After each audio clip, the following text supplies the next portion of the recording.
ഏവർക്കും സ്നേഹവന്ദനം. നമ്മുടെ ആദരണീയനായിരിക്കുന്ന ചീഫ് ജസ്റ്റിസ് സുപ്രീം കോടതിയിൽ ചോദിച്ച ഒരു ചോദ്യം ഇങ്ങനെയാണ്: who will decide that A religious conversion is deceitful?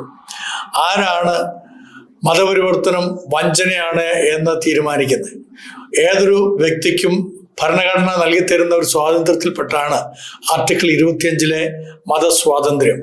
ഞാനൊരു ചെറിയ സംശയം നിങ്ങളുമായിട്ട് ഉന്നയിക്കുകയാണ്. നിങ്ങൾക്കും ചോദിക്കാം, ഉത്തരം തരാം. അതിങ്ങനെയാണ്: എനിക്ക് ഒരു ദൈവങ്ങളിലും വിശ്വാസമില്ല, എനിക്കൊരു മതങ്ങളിലും വിശ്വാസമില്ല. ഞാൻ ജനിച്ചു വളർത്തപ്പെട്ടപ്പോൾ മുതൽ ഒരു ക്ഷേത്രങ്ങളിലോ പള്ളികളിലോ മോസ്കുകളിലോ ഒന്നും തന്നെ പോകുന്ന വ്യക്തിയല്ല.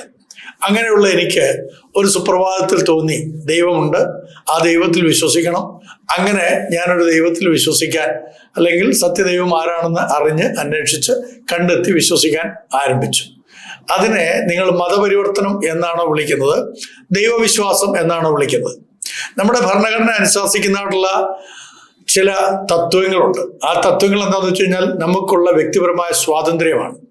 അതൊരു കളക്റ്റീവ് ഫ്രീഡം അല്ലല്ലോ, വ്യക്തിപരമായിട്ടുള്ള ഫ്രീഡം അല്ലേ? എന്തുകൊണ്ടാണ് വക്കീൽമാരും ജഡ്ജിമാരും ഈ വിഷയത്തെക്കുറിച്ച് ചിന്തിക്കാത്തത്?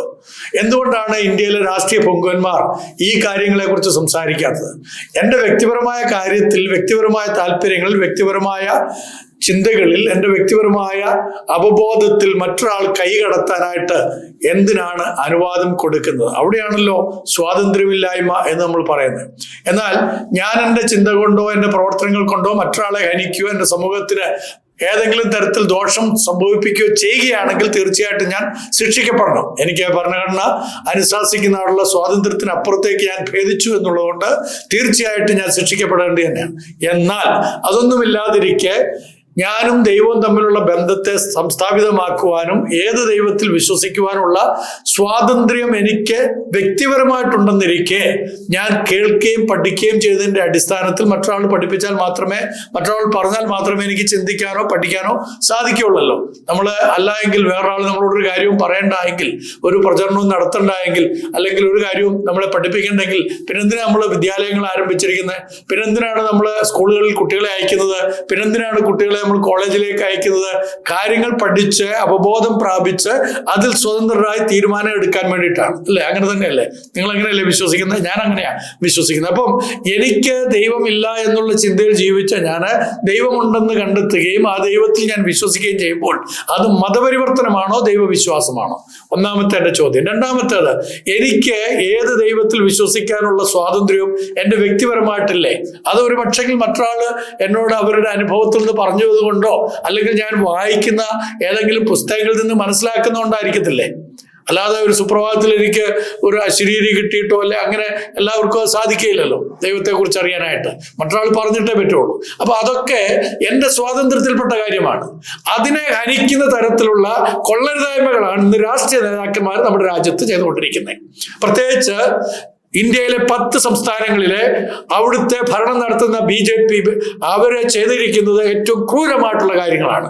അവിടെയുള്ള ജനങ്ങൾക്ക് സ്വതന്ത്രമായി ചിന്തിക്കാനോ സ്വതന്ത്രമായി ദൈവത്തിലേക്ക് അടുത്ത് ചെല്ലുവാനോ ആരാധിക്കുവാനോ കഴിയാത്ത തരത്തിലുള്ള നിയമങ്ങൾ ഉണ്ടാക്കിയിട്ട് നിയമത്തിന്റെ അടിസ്ഥാനത്തിൽ അവർ പറയുന്നതായിട്ടുള്ള രീതിയിൽ ലോകം പൊയ്ക്കോണം, ദൈവത്തെ ആരാധിച്ചോണം എന്നൊക്കെ പറയുന്നത് എന്ത് വങ്കത്തരമാണ്. അത്തരത്തിലുള്ള രാഷ്ട്രീയ പൊങ്കന്മാരെ ശരിയായിട്ട് നിയമത്തിന്റെ മുമ്പിൽ കൊണ്ടുവരികയാണ് വേണ്ടത്. കാരണം അവർ കാണിക്കുന്ന കൊള്ളരുതായ്മ കൊണ്ട് എനിക്ക് അനുവദിക്കപ്പെട്ടിരിക്കുന്ന വ്യക്തി സ്വാതന്ത്ര്യത്തെ എൻ്റെ മേലുള്ള കുതിരകയറ്റമാണ് അവർ നടത്തിക്കൊണ്ടിരിക്കുന്നതെന്ന് ഞാൻ പറയുന്നു. അതിന് നിങ്ങൾക്ക് വിയോജിപ്പുണ്ടോ? ഉണ്ടെങ്കിൽ നിങ്ങൾക്ക് വിയോജിക്കാം. പക്ഷേ അതല്ല യാഥാർത്ഥ്യം. നിങ്ങളൊന്ന് ആലോചിച്ച് നോക്കിയേ. സ്വതന്ത്രമായി എനിക്ക് ആരിൽ വിശ്വസിക്കാനും ആരെ ആരാധിക്കാനും എവിടെ പോയി ഏത് പ്രാർത്ഥനാലയത്തിലോ അല്ലെങ്കിൽ അമ്പലങ്ങളിലോ അല്ലെങ്കിൽ മോസ്കുകളിലോ പോയി എനിക്ക് ദൈവത്തെ ആരാധിക്കാൻ, ഏത് ദൈവങ്ങളെ ആണെങ്കിലും അവയെ ആരാധിക്കാനുള്ള സ്വാതന്ത്ര്യമുള്ളപ്പോൾ അവയെ ഹനിക്കുന്ന തരത്തിൽ എൻ്റെ മേൽ കുതിര കയറാനായിട്ട് രാഷ്ട്രീയ നേതാക്കന്മാർ കടിഞ്ഞാണിടുകയാണെങ്കിൽ അതിനെ ചോദ്യം ചെയ്യണ്ടേ? ചോദ്യം ചെയ്യണമെന്ന് മാത്രമല്ല, അത്തരക്കാർ നമ്മുടെ രാജ്യത്തിന് തന്നെ ശാപമാണെന്നുള്ളത് വ്യക്തമായിട്ട് പറയണം. നമ്മുടെ രാജ്യത്ത് അത്തരം രാഷ്ട്രീയ പൊങ്കുവന്മാർ ശാപമാണ്. അവർ കൊണ്ടുവരുന്ന കൊള്ളരുതായ്മകൾ, നിയമങ്ങൾ അത് നമുക്കൊരിക്കലും തന്നെ യോജ്യമായിട്ടുള്ളതല്ല. മറിച്ച് അത് നമ്മളുടെ ജീവിതത്തെ നശിപ്പിക്കാനായിട്ടുള്ളതാണെന്നുള്ളതിന് യാതൊരു സംശയമില്ല. ഞാൻ പറഞ്ഞല്ലോ, ഒരാള് ഒരു കാര്യം അറിയാനായിട്ട് പഠിക്കാനായിട്ട് വിദ്യാലയങ്ങളിലോ അല്ലെങ്കിൽ വിദ്യാഭ്യാസ സ്ഥാപനങ്ങളിലോ ഒക്കെ പോകുന്നത് ആ വ്യക്തിക്ക് കൂടുതൽ അറിവുകൾ നേടാൻ വേണ്ടിയിട്ടാണ്. ആ അറിവുകളെ ഹനിക്കാൻ ആർക്കാണ് അവകാശമുള്ളത്? അതേപോലെ തന്നെയാണ് ദൈവത്തെക്കുറിച്ചുള്ള അറിവുകളും.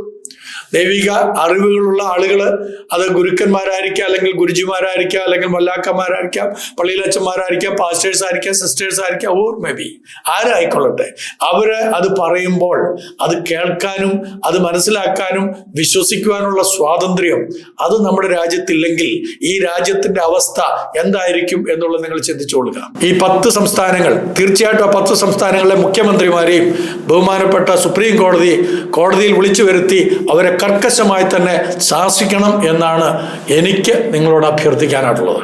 ആ രീതിയിലേക്ക് നമ്മുടെ രാജ്യത്തെ അധപ്പതിക്കുന്നവന്മാർ രാഷ്ട്രീയ പുങ്കന്മാരായി മുഖ്യമന്ത്രിമാരായിട്ടൊക്കെ ഇരിക്കുമ്പോൾ നമ്മുടെ രാജ്യം അധപ്പതിക്കുമെന്നതിന് യാതൊരു സംശയമില്ല.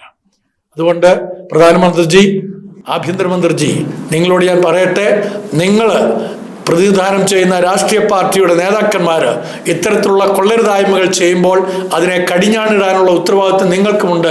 അത് മറന്നു പോകരുത്.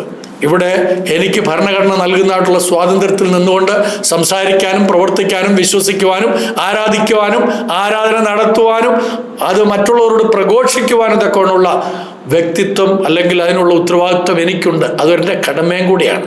ഞാൻ വിശ്വസിക്കുന്ന കാര്യം മറ്റുള്ളവരോട് പറയുക എന്നുള്ള ഉത്തരവാദിത്വം അതെൻ്റെ കടമ കൂടിയാണ്. അപ്പോൾ അതിനെ ഹനിക്കുന്ന തരത്തിലുള്ള ഒരു നിയമവും നമ്മുടെ രാജ്യത്തുണ്ടാകാതിരിക്കാൻ തക്കവണ്ണം ഇവിടുത്തെ സാമാന്യ ജനങ്ങൾ ഉണരേണ്ടത് അത്യാവശ്യമാണ്. കാരണം കൊള്ളരുതായ്മകളുടെ കൂമ്പാരത്തിലേക്കാണ് നമ്മുടെ രാജ്യത്തെ ചില മന്ത്രി പുങ്കുവന്മാർ അല്ലെങ്കിൽ രാഷ്ട്രീയ നേതാക്കന്മാർ കൊണ്ടെത്തിക്കുന്നത്. അത് ഒരിക്കലും ന്യായീകരിക്കാൻ കഴിയില്ലെന്ന് പറഞ്ഞുകൊണ്ട് നിങ്ങളുടെ അഭിപ്രായങ്ങൾ അറിയാൻ ആഗ്രഹിച്ചുകൊണ്ട് നന്ദി, നമസ്കാരം.